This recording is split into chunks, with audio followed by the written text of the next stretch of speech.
Έχεις νιώσει ποτέ ότι ο κόσμος γύρω σου δεν λειτουργεί όπως θα έπρεπε? Η αδικία, η σύγχυση, η βία, η μοναξιά, όλα αυτά δείχνουν ότι κάτι πάει στραβά, σωστά? Κάτι μας λείπει. Σε κάθε εποχή οι άνθρωποι αναζητούσαν και αναζητούν έναν καλύτερο κόσμο, αλλά οι προσπάθειες μένουν πάντα στη μέση. Όμως, όταν ο Ιησούς Χριστός ήρθε στη γη μας, έκανε μια συγκλονιστική ανακοίνωση. Έφτασε η Βασιλεία του Θεού. Δεν έκανε δημόσιες δηλώσεις του τύπου «Έχω μια νέα ιδέα, θα σας παρουσιάσω ένα ουτοπικό σχέδιο, έχω μια καινούργια ανθρώπινη πολιτική ατζέντα». Όχι, μας είπε ότι έφτασε η πραγματική Βασιλεία του Θεού. Και αυτή η Βασιλεία δεν θα ξεκινά όταν ένας-ένας θα φεύγουμε από αυτόν τον κόσμο. Ξεκινά τώρα, είπε. Σήμερα θα δούμε τι ακριβώς είναι αυτή η Βασιλεία, πώς φανερώθηκε και πώς μπορούμε να ζήσουμε μέσα σε αυτήν. Η Βασιλεία του Θεού λειτουργεί διαφορετικά. Ο κόσμος μας γνωρίζει πολλούς τρόπους εξουσίας. Άλλοι κυβερνούν με δύναμη, άλλοι με τον φόβο, άλλοι επιβάλλουν την κυριαρχία τους. Η Βασιλεία του Θεού όμως λειτουργεί διαφορετικά. Η Βασιλεία του είναι εκείνος ο χώρος όπου γίνεται το θέλημά του, εκεί όπου υπάρχει δικαιοσύνη, ειρήνη, καθαρότητα και αγάπη. Η Βασιλεία του δεν είναι ένας τόπος με γεωγραφικά όρια, αλλά είναι ένας τρόπος διακυβέρνησης. Συμβαίνει όταν ο Θεός βασιλεύει μέσα στην καρδιά μας. Και από εκεί ξεκινάει η αλλαγή, από μέσα προς τα έξω. Η Βασιλεία φανερώνεται στο πρόσωπο του Ιησού Χριστού. Η Βασιλεία του Θεού δεν είναι θεωρία, αλλά θεϊκή παρουσία. Όταν ο Χριστός ήρθε στη γη μας, μαζί του ήρθε και η Βασιλεία του. Γι' αυτό οι άνθρωποι έβλεπαν σημεία, θαύματα, θεραπείες και κάθε είδους αποκατάσταση. Ό,τι αγγίζει ο Χριστός, βλέπεις, επιστρέφει στο αρχικό σχέδιο του Θεού για τον κόσμο μας.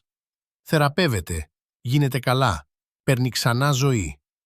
Ο Χριστός είναι ο βασιλιάς που θεραπεύει, όχι αυτός που καταδικάζει. Είναι αυτός που πλησιάζει στον άνθρωπο, όχι αυτός που δεν καταδέχεται να συναναστραφεί μαζί του. Είναι ο βασιλιάς που ανορθώνει τις καρδιές των ανθρώπων, όχι αυτός που τις ραγίζει. Γι' αυτό κάθε συνάντηση με τον Χριστό ήταν τότε και είναι και σήμερα μια γεύση της βασιλείας του. Η βασιλεία αρχίζει τώρα και ολοκληρώνεται στο μέλλον. Όμως ζούμε ανάμεσα στο «ήρθε ήδη» και το «όχι ακόμα». Η βασιλεία του έχει ήδη αρχίσει μέσα στις καρδιές των ανθρώπων του και μέσα στην εκκλησία του, αλλά θα ολοκληρωθεί όταν ο Χριστός επιστρέψει στην δεύτερη παρουσία του. Κάθε φορά που συγχωρείς, που αγαπάς, που προσφέρεις, που υπηρετείς, που λες την αλήθεια, η Βασιλεία του Θεού γίνεται ορατή στον κόσμο μας. Οι μικρές πράξεις υπακοής ανοίγουν τα παράθυρα του ουρανού μέσα στην καθημερινότητά μας. Η Βασιλεία του Θεού δεν είναι μακριά. Έχει ήδη ξεκινήσει και μας καλεί να συμμετέχουμε κι εμείς σε αυτήν.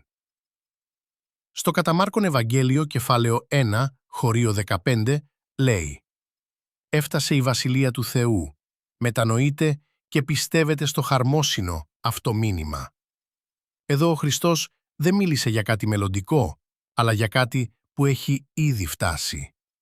Η Βασιλεία του ήρθε κοντά μας και την βιώνει κάθε καρδιά που μετανοεί και πιστεύει σε Αυτόν. Η είσοδος στη Βασιλεία του δεν είναι πολιτική, είναι πνευματική. Στο κατά Λουκά Ευαγγέλιο, κεφάλαιο 17 και χωρίο 20, λέει «Η Βασιλεία του Θεού είναι κιόλας ανάμεσά σας». Η κυριαρχία του Θεού δεν περιορίζεται σε γεωγραφικά όρια. Δεν μπορείς να την εντοπίσεις πάνω στο χάρτη, αλλά μόνο μέσα στις καρδιές των ανθρώπων. Η Βασιλεία αρχίζει όταν μια καρδιά υποτάσσεται στο βασιλιά της. Εκεί εμφανίζεται η ειρήνη του Θεού. Εκεί θεραπεύονται οι πληγές των ανθρώπων. Εκεί αλλάζει ο χαρακτήρας τους. Στην επιστολή προς Ρωμαίους, κεφάλαιο 14, χωρίο 17, λέει «Η Βασιλεία του Θεού δεν είναι φαγητά και ποτά, αλλά δικαιοσύνη, ειρήνη και χαρά που δίνει το Άγιο Πνεύμα. Η Βασιλεία του Θεού δεν είναι κανόνες και τυπικότητες. Είναι μια ζωή γεμάτη δικαιοσύνη, ειρήνη και χαρά, καρπός του Αγίου Πνεύματος. Όταν αυτά υπάρχουν μέσα σου, τότε η Βασιλεία του έχει ήδη αρχίσει. Η Βασιλεία του Θεού δεν είναι ένα άπιαστο όνειρο, ούτε μια υπόσχεση για το μέλλον. Είναι η πραγματικότητα που ξεκινά όταν ο Χριστός γίνεται ο βασιλιάς της καρδιάς σου. Σε έναν κόσμο γεμάτο σύγχυση, η Βασιλεία του προσφέρει ειρήνη. Σε έναν κόσμο γεμάτο αδικία, η Βασιλεία του προσφέρει δικαιοσύνη. Σε έναν κόσμο γεμάτο φόβο, η Βασιλεία του προσφέρει χαρά.